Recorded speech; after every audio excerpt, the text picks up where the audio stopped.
Bon,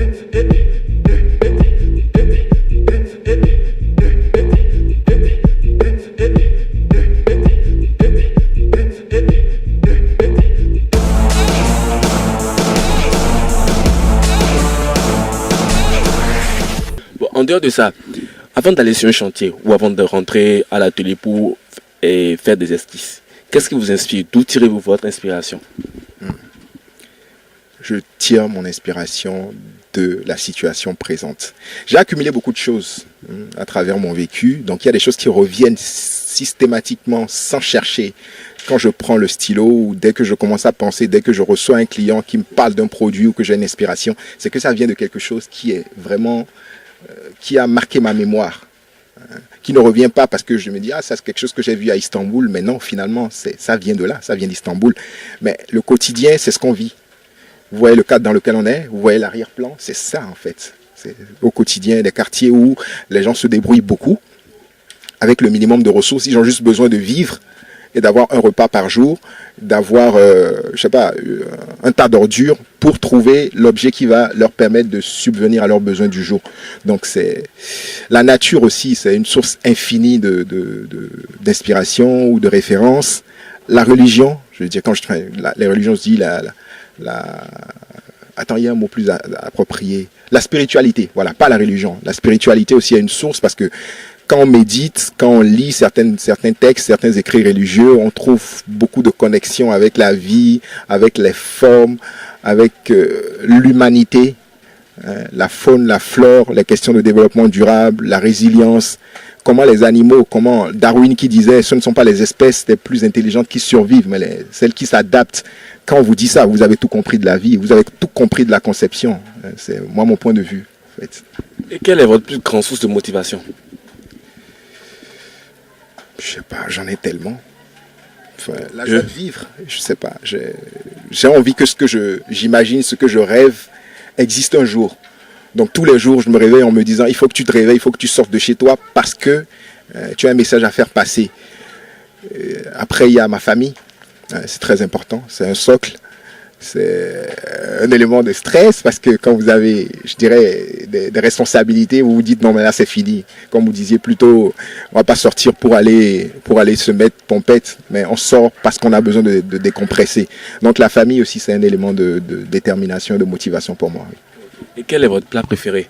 Étant donné que vous avez vécu dans deux cultures, la France, l'Europe et l'Afrique, le Bénin, quel est votre plat préféré? J'aime beaucoup les haricots. Haricots à bobo sous diverses formes. Vous voyez, ça existe chez les Occidentaux sous des formats cassoulet, flageolés, tout ce que vous voulez. Mais ici, c'est à bobo quoi. Veille, comment on appelle, djongoli. Voilà. Ces formules-là, j'aime bien. C'est des aliments très riches. Et en un seul repas, vous pouvez engranger beaucoup de matière. Et comme je n'ai pas le temps de me poser pour faire une entrée, une résistance et un dessert, dans la même formule de haricots, là, on peut aller très loin. J'ai aussi appris, entre autres, que vous êtes le concepteur ou l'initiateur de Studio Dot. Parlez-moi un peu de Studio Dot. Studio Dot, c'est un projet collectif. Je ne suis pas sûr sur l'initiative, même que j'ai été appelé, parce qu'on a les partenaires ou les actionnaires ont trouvé que je pouvais bien représenter le produit ou représenter la maison. Et je les salue au passage. Et c'est un projet qui vise à promouvoir les métiers de la création en relation avec l'architecture. Je parle encore un gros français, ça je sais que ça arrive souvent, mais j'ai tellement de choses à dire que plutôt que de parler pendant 10 ans, j'utilise 2 petits mots compliqués, des formules un peu costauds. Bref, oui, il s'agit de réunir autour de nous des artistes, des artisans, des créateurs pour améliorer notre cadre de vie et notre style de vie aussi. Voilà, parce qu'on travaille justement avec des créateurs de mode, on travaille avec des artistes plasticiens, des artistes visuels, des peintres, ça on n'en parle plus, c'est tous les jours. On travaille avec des techniciens, donc c'est ça le projet Studio Dot. Et quel est votre type de femme? Ah, je suis marié déjà. Donc il y a un gros piège dans votre question. Qu'est-ce que vous a attiré chez votre femme? J'aime les femmes intelligentes. J'aime les femmes intelligentes et discrètes. Discrètes parce que pour avoir entendu beaucoup de choses, on dit derrière un grand homme se cache une femme de feu. Se cache, c'est important qu'elle soit cachée. Et l'homme qui passe devant, signe, tu vois, il porte la griffe de cette femme-là. Donc c'est le genre de femme avec lequel je me sens à l'aise. Mais j'ai beaucoup de délire en moi. Ça, c'est une question sur laquelle on peut revenir en privé. Ok, d'accord. C'est intéressant.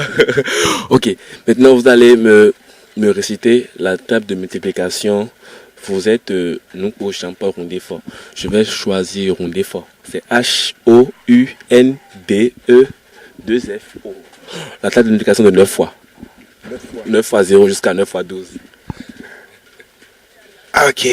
J'étais super nul en maths. J'ai toujours été nul. Ça, c'est quelque chose qui est bon à savoir. L'architecte, c'est pas l'homme de science.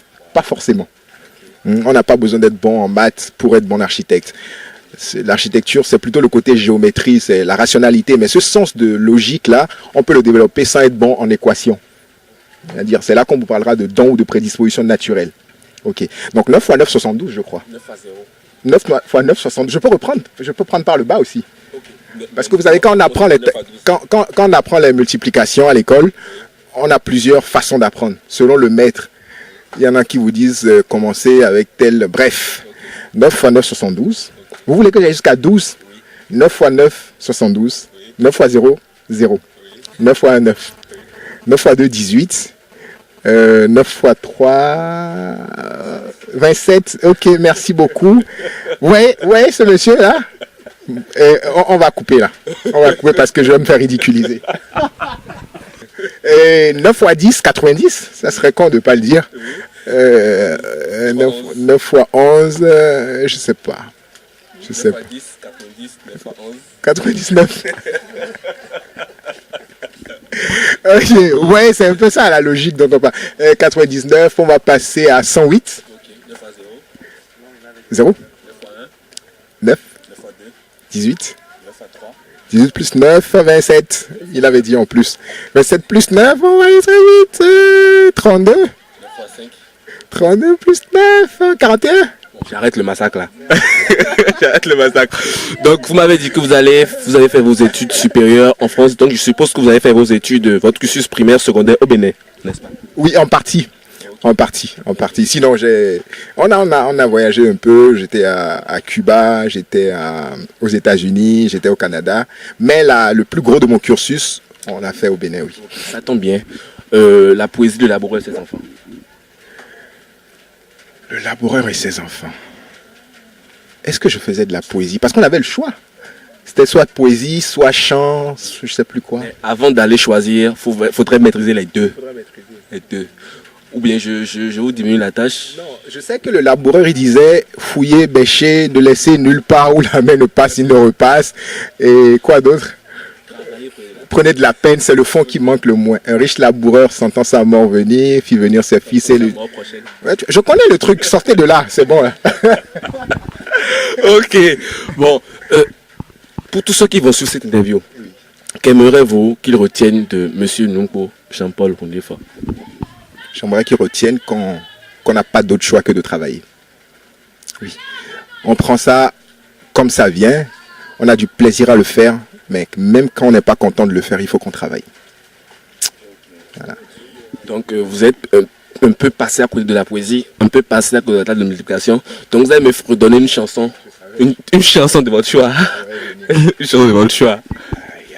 Vous pouvez redonner du Vano, du Tiaf. Oui, du Vano, du Tiaf. Ou du Kemi, Pélagie. Djabiche Teba. Teba. Rupture Homafa, Djabiche Teba. Voilà. Lui m'inspire. C'est tout le sens ça? Moi j'ai jamais entendu parler de ça en fait. Non, si, bien sûr. Je connais pas l'artiste. Okay. Mais je trouve que. Pardon, comment il s'appelle? Non, c'est pas Tiaf. Non. Mais sérieusement, vous connaissez pas? Non, je connais pas. Sérieusement? Non, je connais pas. Non, c'est pas vrai. Non. Vous me faites. Donnez-moi une chanson de Vano. Vano, qu'est-ce qu'il chante Vano? Je ne vais pas chanter celle qui est facile. Non, désolé. Attendez. Vano. Mazouelo charge. Charge, quoi. Chargé, quoi. Monsieur Nungpo Jean-Paul, merci beaucoup. Merci, cher ami. Bonne continuation et merci pour l'opportunité. Merci beaucoup.